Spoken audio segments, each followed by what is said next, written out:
Commander Jin-Ho Kim wiped the sweat from his forehead as sparks flew from the damaged control panel. The abandoned mining station groaned around them, its metal walls twisted from some long-ago battle. 50 years had passed since the galaxy. Believed humanity was extinct, yet here they were. 3 humans scavenging for survival in the darkest corners of space. The station had been a hegemony mining operation before the war. Now it drifted lifeless through the asteroid field, its valuable ore long stripped away. But Jin-Ho and his crew weren't here for minerals. They needed spare parts for their aging ship, the Silent Runner, hidden in the station's docking bay. Engineer. Nari Park worked her magic on the communication array, her small fingers dancing over alien controls. At 28, she was the youngest of their group, but her talent with technology had kept them alive more times than Jin-Ho could count. Her black hair was tied back in a practical ponytail, and grease stained her work coveralls. "This place gives me the creeps," muttered pilot Hyun-Woo Lee as he pulled useful components from a destroyed mining robot. The machine's 6 arms hung, limp, its optical sensors dark. "Look at these scorch marks. Whatever happened here wasn't pretty." Jin-Ho nodded, running his hand along blast damage in the corridor walls. The hegemony had 3 ruling species, and each left different weapon signatures. These burns came from Korath plasma rifles, the kind their shock troops carried. But there were also the telltale energy drains from Etherian mind weapons and the precision cuts of Vellani laser arrays. "Commander!" Nari's voice cut through his thoughts. "I'm picking up something strange. High-priority hegemony frequency, heavily encrypted." Jin-Ho's blood froze. If the hegemony was using this channel, it meant military operations. He rushed to her position, watching as the alien script slowly decoded itself on her portable translator. The device was human-made, cobbled together from salvaged parts, but it worked. The words that appeared made his stomach drop. Phase 2 authorization confirmed. Systematic elimination of human remnants to commence immediately. Target list updated with 47 confirmed survivor colonies. "They know," whispered Hyun-Woo, his face going pale behind his helmet visor. "After all these years of hiding, they know we're still alive." Jin-Ho's mind raced. 47 colonies meant thousands of humans scattered across the galaxy. Men, women, and children who had spent decades building new lives in secret, always looking over their shoulders. The hegemony had found them all. The transmission continued, revealing intelligence that chilled Jin-Ho to the bone. Humanity hadn't been targeted for their resources or territory during the Great Purge 50 years ago. The truth was far more terrifying. An ancient AI collective called the Architects had identified humans as the only species in the galaxy capable of eventually surpassing their creators. "Look at this," Nari said, her voice shaking as she translated more data. The Architects ran probability calculations across thousands of species. Only humans showed the genetic and psychological markers for true technological transcendence. The hegemony had tried to prevent that future by wiping humanity from existence, but they had failed and now they knew it. The transmission detailed new hunter-killer squadrons being deployed, specialized ships designed to track human biosignatures and eliminate survivors with extreme prejudice. Hyun-Woo pulled out his sidearm, a modified energy pistol they'd taken from a dead Korath soldier years ago. "How long do we have?" "The first strike team's launch in 72 standard hours," Nari replied, still working through the data stream. "But Jin-Ho, there's something else. The Architects didn't just disappear like everyone thinks. According to this intelligence report, they evolved beyond physical form. And they left something behind." Jin-Ho studied the readout, his engineering training helping him understand the technical specifications. Hidden throughout the galaxy were dormant architect facilities, waiting for activation. But only humans could access them. Something about their neural patterns being compatible with the ancient technology. "The hegemony knows about these sites too," Nari continued. "That's why Phase 2 is so urgent. They're not just hunting us anymore. They're racing to destroy the Architect legacy before we can claim it." A new sound echoed through the station's corridors, the unmistakable hum of approaching engines. Jin-Ho grabbed his emergency scanner, watching 3 red dots appear on the Display. Hegemony patrol ships closing fast on their position. Pack everything, he ordered. We're leaving now. As they ran toward the docking bay, Jinho's mind was already forming plans. 47 human colonies meant 47 groups of survivors who didn't know what was coming, but it also meant an army waiting to be united. The hegemony had made one crucial mistake in their calculations. They thought they were hunting the same broken species they'd scattered 50 years ago. They were wrong. The humans who had survived the Great Purge were harder, smarter, and angrier than anything that had come before. And if the architects had truly left them an inheritance, it was time to claim it. Fire up the engines, Jinho called to Hyunwoo as they reached the silent runner. We have a galaxy to warn and a war to win. Dr. Minjun Cho crouched in the cramped mining tunnel, his weathered hands working on a piece of technology that shouldn't exist. Around him, the asteroid belt miners went about their daily routine, unaware that the quiet scientist among them was unlocking secrets that could change the galaxy. For 30 years, Min Jun had lived this double life. By day, he operated heavy, mining equipment, his strong shoulders and patient demeanor making him a valued worker. By night, he studied fragments of architect technology recovered from ancient crash sites scattered throughout the asteroid field. The breakthrough came during a routine equipment maintenance. Min Jun had been repairing a damaged excavator when he accidentally touched an exposed architect crystal with his bare hand. Instead of the expected shock, warmth spread through his fingers. The crystal began to glow, responding to something in his neural patterns that even he didn't fully understand. Impossible, he whispered, watching as the ancient device came alive under his touch. No other species had ever achieved direct interface with architect technology. The Korath had tried using their advanced cybernetic implants. The Vellani had attempted to decode the systems with their quantum computers. Even the psychic Etherians had failed to establish connection. But humans were different. Something in their brain structure, their neural pathways, created a bridge to the architect systems that had waited dormant for millennia. Meanwhile, on the ice moon of Titan 7, Captain So Young Han was leading her daily patrol when Jinho's emergency broadcast reached her hidden base. The message was brief, but terrifying. Phase 2 had begun. The hegemony was coming for them all. So Young stood in the command center of her underground fortress, carved deep into Titan 7's frozen surface. Around her, dozens of screens showed human settlements across 47 worlds, each one a potential target for the incoming hegemony death squads. "All stations, this is command," she transmitted on the secret human frequency. "Execute Protocol 7. All units come online now."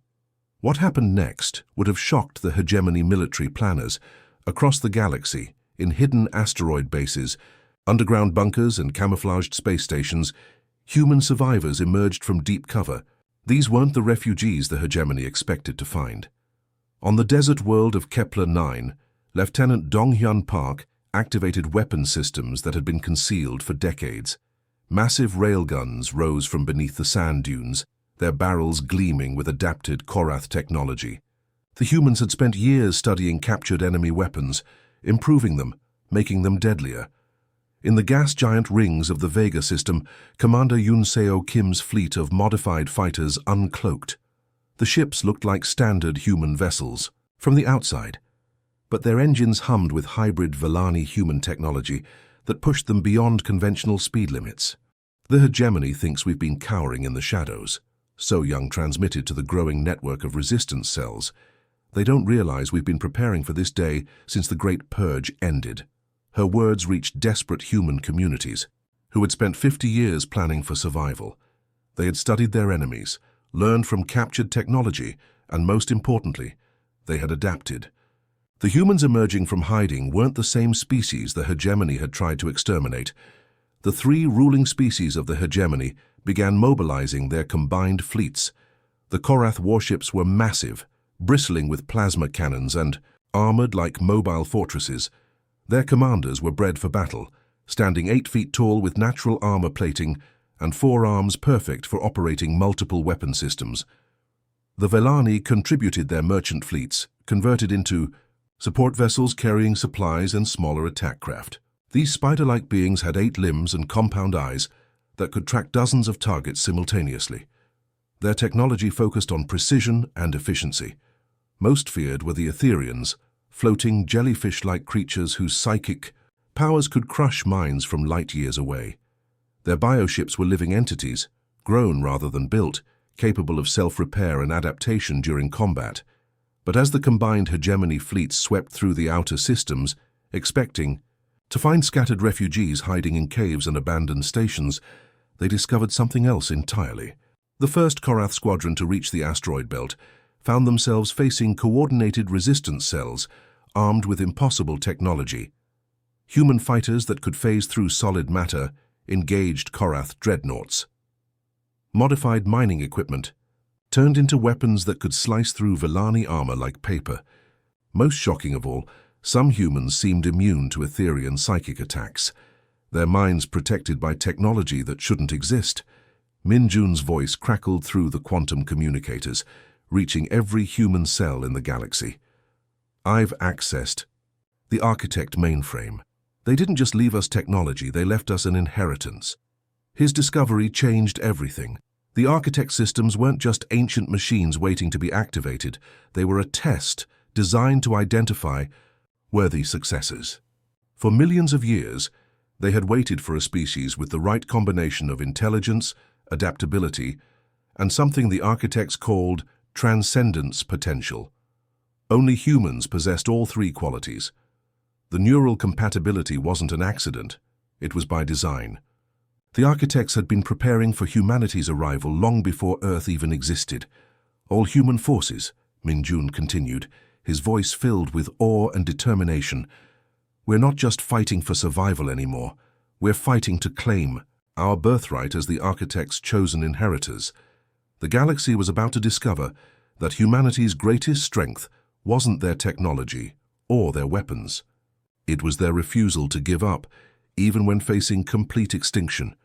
The first sign that everything had changed came when the ancient defense platforms around the Rigel system suddenly blazed to life after sleeping for 10,000 years. Captain Eun Ji-yoon watched from the bridge of her commandeered hegemony cruiser as massive structures the size of moons began moving, their surfaces crackling with energy patterns that hurt to look at directly. "How is this possible?" whispered her navigator, Seung-ho Kang, as they watched gun barrels longer than city blocks emerge from what everyone had thought were dead asteroids. The platforms had been disguised, waiting, hidden in plain sight throughout the galaxy. Yoonji smiled grimly as she felt the neural link connecting her consciousness to the awakening architect network. The sensation was like diving into an ocean of pure knowledge, every human connected to it becoming part of something infinitely larger than themselves. "Minjun's breakthrough worked," she replied, her hands dancing over controls that responded to her thoughts as much as her touch. "Every human in the galaxy can now access the architect systems. We're not just pilots anymore, we're part of the ships themselves." Around Kepler Prime, the hegemony's most fortified stronghold, space began to ripple like water. Massive dreadnoughts materialized from quantum foam, their hulls formed from matter that existed in multiple dimensions simultaneously. These weren't ships built in factories. They were grown from the fabric of reality itself, by technology so advanced it seemed like magic. The hegemony fleet guarding Kepler Prime was impressive by any normal standard. 50 Korath battleships hung in formation, their hulls bristling, with plasma cannon arrays. Each vessel was a kilometer long, crewed by thousands of warrior-bred aliens whose only purpose was destruction. Behind them floated the Villani support fleet, their spider-like ships equipped with quantum jammers and shield generators. The eight-limbed merchants had turned their trade vessels into formidable war machines, each one capable of manufacturing replacement fighters during battle. Most terrifying were the 3 Etherian bioships, living creatures the size of space stations. Their tentacles writhed through space, each one tipped with psychic amplifiers that could drive enemy crews insane from 1,000 kilometers away. But as the human fleet approached, something impossible happened. The hegemony weapons simply stopped working. Plasma cannons fired harmlessly into space, their energy absorbed by shields that existed partially outside normal reality. Quantum jammers had no effect on systems that operated on principles the hegemony had never imagined. "This is Admiral Jin-Ho Kim of the Human Restoration Fleet," came the broadcast on all frequencies, his voice calm but carrying the weight of 50 years of suffering. "You declared us extinct. We disagree." Yunji watched as her dreadnoughts' weapons came online, systems that materialized projectiles from pure energy and launched them through folded space. The Korath flagship, a massive vessel called the Iron Fang, tried to turn and flee as reality-bending missiles approached its hull. The impact wasn't an explosion in any conventional sense. The Iron Fang simply ceased to exist in local space-time. Its matter scattered across 17 different dimensions before being harmlessly reconstituted as basic hydrogen atoms.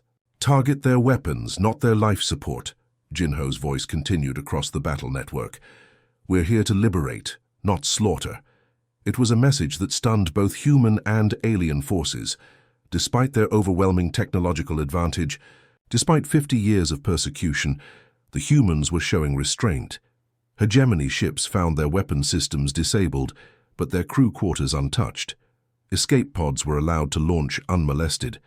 The battle for Kepler Prime lasted exactly 3 hours and 17 minutes. When it ended, the hegemony's most powerful fortress had fallen without a single civilian casualty. The orbital defense stations that had protected the system for centuries now floated dead in space, their crews safely evacuated to the planet. Below, Captain J1 Park commanded the human forces that landed on Kepler Prime's surface. His troops moved through the capital city with disciplined precision, their armor gleaming with architect technology that made them nearly invulnerable. But instead of the massacre everyone expected, they began distributing food and medical supplies to the terrified population. "Citizens of Kepler Prime," J1 announced through the city's communication system, speaking in perfect Korath dialect. "You are no longer under hegemony control. You are free to govern yourselves as you see fit. We ask only that you treat all species with the dignity you would want for your own." Similar scenes played out across 3 star systems as human forces, now equipped with architect technology that bordered on godlike, dismantled hegemony strongholds with surgical precision. The Villani trade world of Prosperity Station found its slave markets shut down and its workers offered genuine employment. Contracts. The Etherian psychic prison on Nightmare Moon was emptied, its tortured inhabitants finally free from mental bondage. Throughout the galaxy, species that had lived under hegemony oppression for centuries watched their communication screens in disbelief. The humans, the supposedly extinct race that had been dismissed as primitive and weak, were systematically dismantling an empire that had seemed invincible. On the crystal world of Zephyr 3, a young crystalline entity named Clearsong watched human ships pass overhead, their hulls shimmering with impossible geometries. Her people had been forced to mine their own bodies to fuel hegemony technology. For 300 years, now human medics were teaching them how to regrow their severed limbs. "They could destroy us all," Clearsong whispered to her nestmate Bright Echo. "Their weapons could crack planets, but instead they heal our wounds and ask for nothing in return." The psychological impact was devastating to hegemony morale. Their commanders had prepared for desperate human attacks, suicide runs, and guerrilla warfare. They had not prepared for an enemy that possessed overwhelming technological superiority, but chose to use it with restraint and compassion. Reports flooded back to the hegemony capital world of Dominion Prime. The humans weren't just winning battles, they were winning hearts and minds, turning conquered populations into willing allies. For the first time in 1,000 years, the 3 ruling species felt something they had never experienced before: fear, not of human weapons, but of human mercy. An enemy who could destroy you but chose not to was far more terrifying than one who simply wanted you dead. The ghosts the hegemony had tried to create were rising, and they were nothing like what anyone had expected. Supreme Admiral Jin-Ho Kim stood on the bridge of the architect flagship New Dawn, a vessel that existed in 17 dimensions simultaneously and stretched across space-time itself. Through the quantum glass viewing ports, he watched as hegemony surrender broadcasts flooded every communication channel in the galaxy. In just 6 months, humanity had dismantled an empire that had terrorized the galaxy for over 3,000 years. The New Dawn was unlike any ship ever conceived. Its hull shifted between solid matter and pure energy, adapting to threats before they could materialize. The bridge itself was a sphere of living crystal that responded to human thoughts, displaying information directly into their minds. Jin Ho could feel the ship's consciousness, ancient and patient, finally awakened after eons of sleep. "Sir," reported Intelligence Officer Da-Un Kim, her voice tight with disbelief as she processed the incoming data streams. "The hegemony leadership is requesting terms. All three ruling councils are offering unconditional surrender." Da-Un was young for her rank, barely 30, but her ability to interface with both human and architect systems had made her invaluable. Her neural implants glowed softly as she sifted through thousands of surrender messages, her enhanced consciousness processing information at superhuman speeds. Jinho considered the bitter irony. 6 months ago, these same leaders had been planning humanity's complete extermination. When the hegemony had held absolute power, they had shown no mercy to conquered species. Entire civilizations had been enslaved or wiped out for the crime of existing in territories the hegemony wanted. The Korath had built gladiator arenas where captured beings fought to the death for entertainment. The Vellani had established slave markets that traded in sentient lives like commodities. The Etherians had created psychic torture facilities where minds were broken for research purposes. Now these same beings begged for what they had never given to others. "Tell them they'll receive exactly what they gave humanity," Jinho replied, his voice carrying across the bridge to every crew member. "A chance to prove they deserve to exist, but unlike them, we'll actually mean it." Captain Sujin Lee, Jinho's tactical officer, looked up from her command station. Her scarred face told the story of the early war years, when humans had fought with improvised weapons against impossible odds.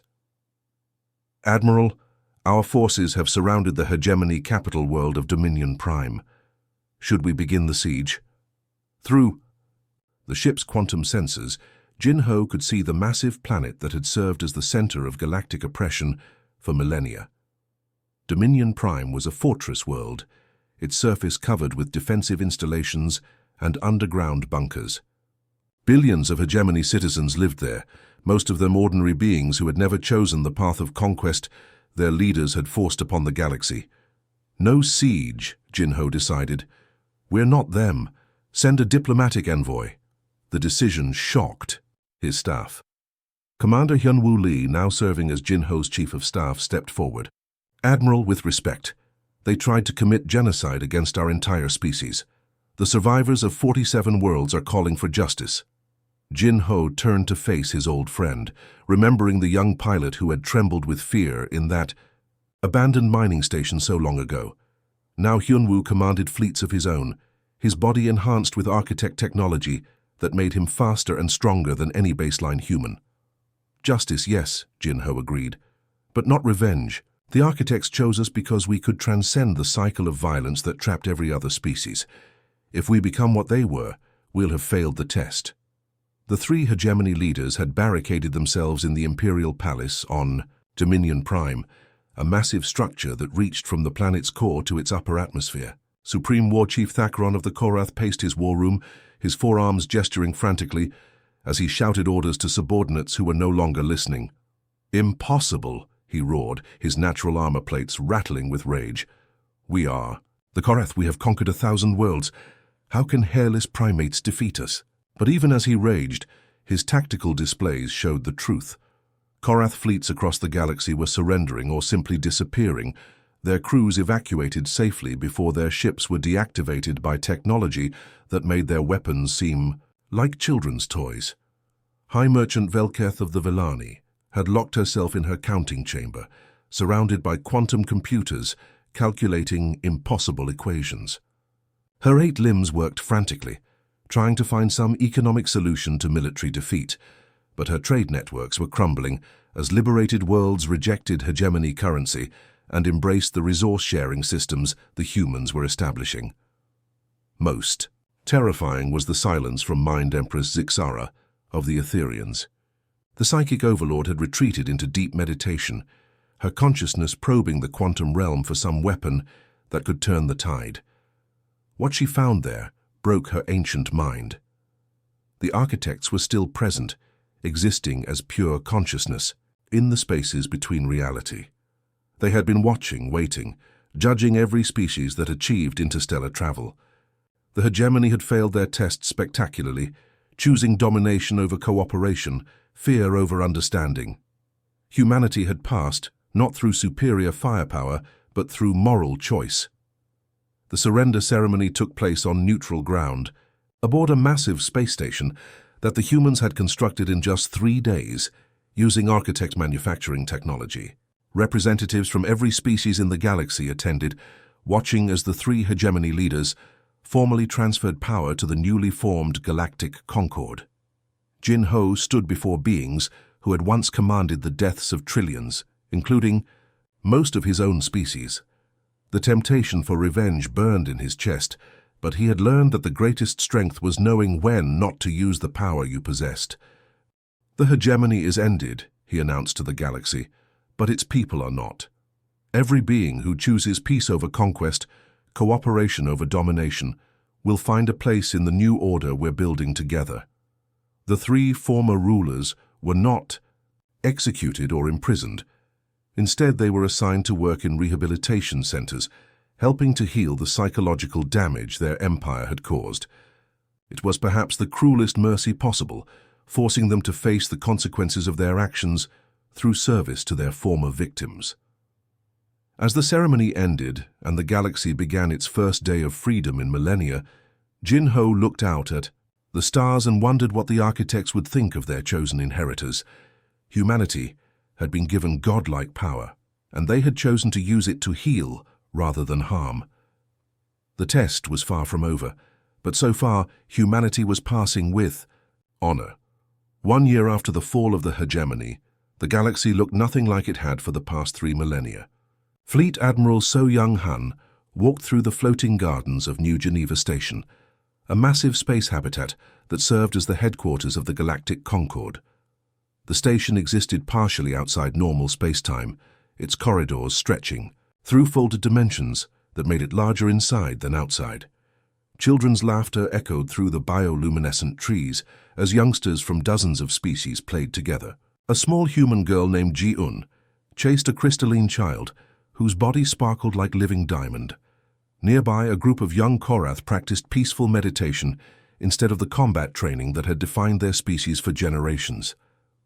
The gardens themselves were a marvel of architect technology. Plants from 1,000 worlds grew in perfect harmony, their root systems connected through quantum soil that shared nutrients across light years of space. The air itself was alive with microscopic organisms that converted carbon dioxide to oxygen, while singing in harmonies too complex for unenhanced human ears to detect. "It's beautiful, isn't it?" So Young said to Jin Ho as he joined her on the observation deck. Through the transparent aluminum walls, they could see the bustling activity of the station's docking bays. Ships from every corner of the galaxy arrived daily, their crews eager to participate in the new order humanity had created. Jin Ho nodded, but his expression remained thoughtful. Leading the transformation of galactic civilization was more complex than winning the war had been. "The transition hasn't been easy for everyone," he admitted, pulling up holographic reports that floated between them like glowing butterflies. The data told a complicated story. Species that had actively supported the hegemony's genocide attempt faced ongoing monitoring and restrictions. The Scan, reptilian beings who had provided biological weapons for the human extermination program, were limited to their home system until they could prove they had genuinely reformed their society. The Mechanoid Collective, artificial intelligences, that had helped design hunter-killer robots specifically programmed to track human DNA, found their expansion programs halted. They were required to dedicate 70% of their processing power to humanitarian aid projects before they could pursue their own goals. But the species that had helped humanity during the dark years were thriving. The gentle giants of Andromeda 7, massive whale-like beings who had hidden human refugees in their bioships, now served as the Concord's primary peacekeeping force. Their natural empathy and incredible size made them perfect mediators for interspecies conflicts. The shadow dancers, energy beings who had smuggled human children to safety during the purges, were granted unlimited access to the quantum communication networks. They served as the galaxy's new postal service, carrying messages instantaneously across impossible distances. "Look at this," So-Young said, highlighting a section of the report with her finger. The hologram zoomed in to show the industrial world of Forge Prime, once a hegemony weapons factory that had produced the plasma rifles used to burn human colonies. Now the same factories produced medical equipment, construction robots, and terraforming devices. The Korath workers who had once crafted instruments of death were learning to build tools of life. Their forearms, originally evolved for wielding multiple weapons simultaneously, proved remarkably suited for delicate surgical robotics assembly. "Admiral," came a voice from behind them. Captain Min-hee Park, the station's cultural liaison officer, approached with a data pad in her hands. Her neural implants glowed softly as she interfaced with the Architect network, accessing real-time information from across the galaxy. "The weekly integration report," she explained, transferring the data to their shared display. "We've successfully established peace treaties between the Flame Singers and the Ice Walkers of the Polar Worlds. Turns out their 1,000-year war started because of a translation error in their first contact protocols." Jinho smiled at that. It was typical of the problems they solved now, conflicts that seemed impossible but had simple solutions when approached with patience and understanding instead of force. The Architect network helped, its vast computational power able to analyze cultural patterns and suggest diplomatic approaches that honored all parties involved. "Any major issues?" So-Young asked, though she could already see from Min-hee's relaxed posture that the news was generally good. "The usual growing pains," Min-hee replied. "Some of the former hegemony species are struggling with the concept of voluntary cooperation. The hive mind clusters keep trying to optimize our efficiency by forcibly linking everyone's thoughts. We've had to explain individual autonomy to them 17 times this week." Through the garden's central plaza, they watched as Dr. Chang Wu Kim led a group of mixed-species medical students on a tour of the station's biolabs. The students included former enemies working side by side, a young Korath learning surgical techniques from a crystalline professor, while a reformed Etherian practiced healing mental trauma instead of causing it. The transformation wasn't just political or technological.